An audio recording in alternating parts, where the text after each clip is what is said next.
নমস্কার বন্ধুরা, ভালোবাসা রান্নাঘরে সবাইকে স্বাগত জানাই।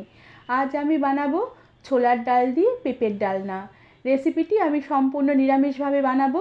রেসিপিটি তোমাদের ভালো লাগলে একটি লাইক, শেয়ার আর সাবস্ক্রাইব করে দেবার অনুরোধ রইল। প্রথমে আমি একটি ভাজা মশলা তৈরি করে নেব। এর জন্য শুকনো খোলায় খানিকটা গোটা জিরে আমি তেলে নিলাম, আর জিরেগুলো বেশ হালকা ভাজা হয়ে গেলে কড়া থেকে নামিয়ে আমি ঠান্ডা হলে গুঁড়ো করে রেখে দেবো। এরপর কড়াতে পরিমাণ মতন তেল দিয়ে দিলাম, আর তেল বেশ গরম হয়ে আসলে আমি একটি তেজপাতা ছিঁড়ে ফোড়ন দিলাম, সাথে খানিকটা গোটা জিরে ফোড়ন দিলাম। ফোড়ন হয়ে আসলে আমি পেঁপে ডুমো ডুমো করে কেটে রেখেছিলাম, সেই কাটা পেঁপে দিয়ে দিলাম। পেঁপেগুলোকে এবার কিছুক্ষণ একটু তেলে নেড়ে চেড়ে নেব। পেঁপে কিছুক্ষণ তেলে নেড়ে চেড়ে নেবার পরে আমি পেঁপেতে দিয়ে দিলাম সামান্য পরিমাণে একটু নুন আর সামান্য পরিমাণে একটু হলুদ। এবার নুন হলুদ দিয়ে পেঁপের টুকরোগুলোকে কিছুক্ষণ একটু নেড়ে চেড়ে নেব, যাতে পেঁপের টুকরোগুলো হালকা একটু ভাজা ভাজা হয়ে আসে। এরপর আমি পেঁপেতে দিয়ে দিলাম খানিকটা আদা আর কাঁচা লঙ্কা বাটা। এবার আদা আর কাঁচা লঙ্কা বাটা আমি খানিকক্ষণ নেড়ে চেড়ে একটু কষিয়ে নেব, যাতে মশলার যে একটা কাঁচা গন্ধ সেটা নষ্ট হয়ে যায়।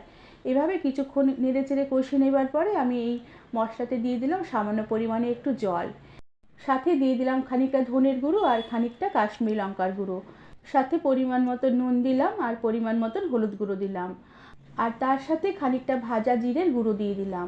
এবার মশলাগুলো দিয়ে কিছুক্ষণ একটু নেড়ে চেড়ে নেব, আর এরপরে আমি আবারও সামান্য একটু জল দিয়ে দিলাম। জল দিয়ে পেঁপের সাথে বেশ মশলার সাথে ভালো করে নেড়ে চেড়ে মিশিয়ে নিয়ে গ্যাসের আঁচ কমিয়ে দিয়ে ঢাকা দিয়ে রেখে কিছুক্ষণের জন্য রান্না হতে দিলাম। এই মশলা কষাবার সময় এভাবে রান্না করলে পেঁপেটাও বেশ তাড়াতাড়ি মজে আসবে, আর মশলার ফ্লেভারও পেঁপের মধ্যে বেশ ভালোভাবে ঢুকে যাবে, আর খেতেও বেশ ভালো লাগবে। আর এরপরে ঢাকনা খুলে দিয়ে পেঁপের সাথে মশলা আমি আবারও কিছুক্ষণ নেড়েচেড়ে একটু কষিয়ে নেব। মশলা বেশ অনেকক্ষণই নেড়েচেড়ে কষিয়ে নিয়েছি। এবার আমি দিয়ে দেবো খানিকটা নারকেল কোড়া। নারকেল কোড়া দিয়েও আমি বেশ খানিকক্ষণ আবারও নেড়েচেড়ে একটু ভাজা ভাজা করে নেব। এই ছোলার ডাল দিয়ে পেঁপের তরকারিতে খানিকটা নারকেল কোড়া দিলে এর স্বাদ বেশ অনেকটাই বেড়ে যাবে। আর এভাবে পেঁপের সাথে মশলা কষাতে কষাতে পেঁপেও বেশ অনেকটাই সেদ্ধ হয়ে এসেছে, আর মশলা থেকেও খুব সুন্দর একটা গন্ধ বেরোচ্ছে। এবার আমি দিয়ে দিলাম সেদ্ধ করে জল ঝরিয়ে রাখা ছোলার ডাল। ছোলার ডাল আমি আগে সেদ্ধ করে রেখেছিলাম। ছোলার ডাল দিয়ে আবারও পেঁপের সাথে কিছুক্ষণ একটু নেড়েচেড়ে একটু কষিয়ে নেব। এরপর আমি দিয়ে দেবো ছোলার ডাল সেদ্ধ করে যে জল রেখেছিলাম সেই ছোলার ডাল সেদ্ধ জল, আর জল দিয়ে ছোলার ডাল মশলা পেঁপের সাথে বেশ ভালো করে নেড়েচেড়ে মিশিয়ে নেব। এরপরে দিয়ে দিলাম কয়েকটা কাঁচা লঙ্কা, আর গ্যাসের আঁচ কমিয়ে দিয়ে ঢাকা দিয়ে রেখে আমি কিছুক্ষণ রান্না হতে দিলাম। এই প্রায় মিনিট দুয়েকের মতন লো আঁচে আমি রান্না করে নেব, কেননা পেঁপে ছোলার ডাল বেশ আগে থেকে সেদ্ধ হয়েছিল, তাই রান্না করতে আর বেশি সময় লাগবে না। এবার একটু নেড়ে চেড়ে নিয়ে আমি দিয়ে দিলাম খানিকটা স্বাদের ব্যালেন্সের জন্য চিনি। চিনি একটু দিতেই হবে, তাহলে খেতে ভালো লাগবে। সাথে দিয়ে দিলাম আবারও খানিকটা ভাজা মশলা, আর তার সাথে দিয়ে দিলাম বেশ খানিকটা গাওয়া ঘি। আর এই রান্নাতে একটু ঘি দিলে এর স্বাদ বেশ অনেকটাই ভালো লাগে খেতে।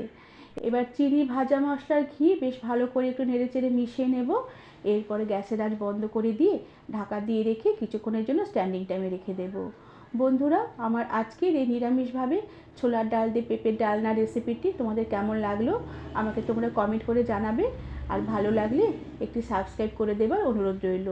আজ তাহলে আসি, পরে আবার একটি নতুন রেসিপি নিয়ে দেখা হবে। ধন্যবাদ বন্ধুরা।